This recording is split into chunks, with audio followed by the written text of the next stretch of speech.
sayar nia pachal lian hi khovelina an ngai san satui antia ram hnuai atanga achi hian lak ni om takani tunlai point UT pa te hian sap rama chuan ram mu mek tenan ram suaka sayar teng kap thi mi te nu pa hi apui un ti mai la hei no he lai mi te hian no an nia ani hi no hi la lian vak lo no hi an tui ve tana apa hian a chuan ve to a chuan ei pathum pali vela tui ve tan to hei hi an no ania un he lai mi pachal lian hei chu kg ri ta tanga kg som vela niang buk chi om lo a khi ta mi khe pui ania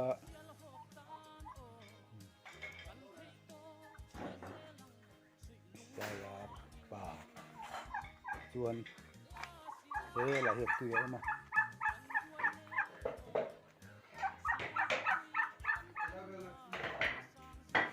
he lai mi hi tui ani tui role me ma zo ar pani tiat lai ani ang zo ar tui pani tiat lai ani ang tui so hui me pasari o ma he tui ya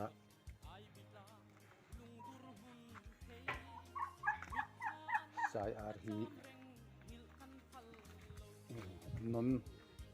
non khun ya hi ate zo te nu pa tui ve tran ka ti te khan he pa poi la lian lo he chu ke ji nga vel te chu ni ve tom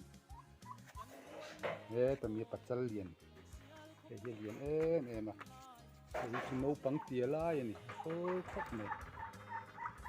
ni nara khian oi dur na ya a mui chunga khian ki khe du huna chu ti tom bo dai theya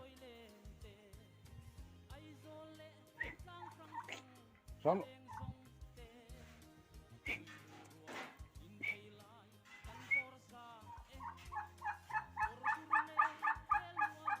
pa hi ram ri ngatinge ram ri lo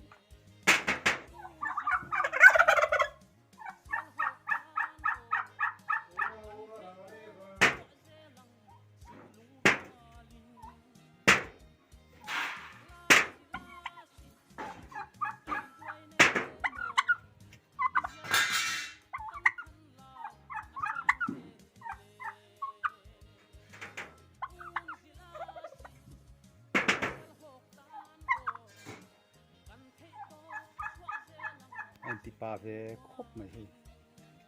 amei antipara anin tipuk vela pa ve takani ti khe nu ania anu ki ke zili ve nge mun don o nu ki ti khe pui ki lai tial ki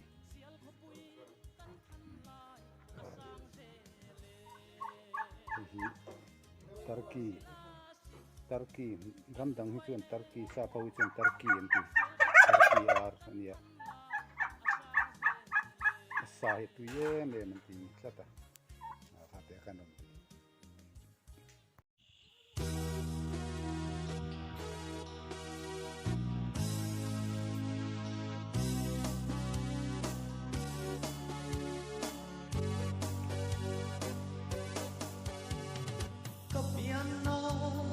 sial ko pui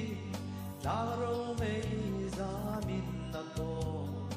alui dung le tang khang te kan ram chuan na mual te zon khamo na la ma tua pui vau le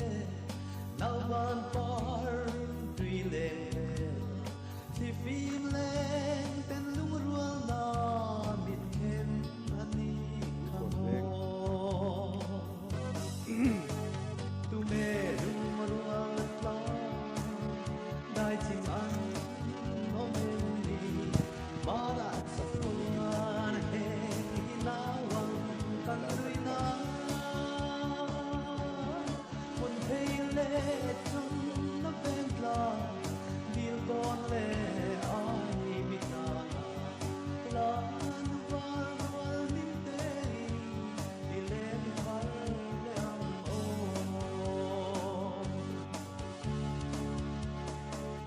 tin lai khum azalin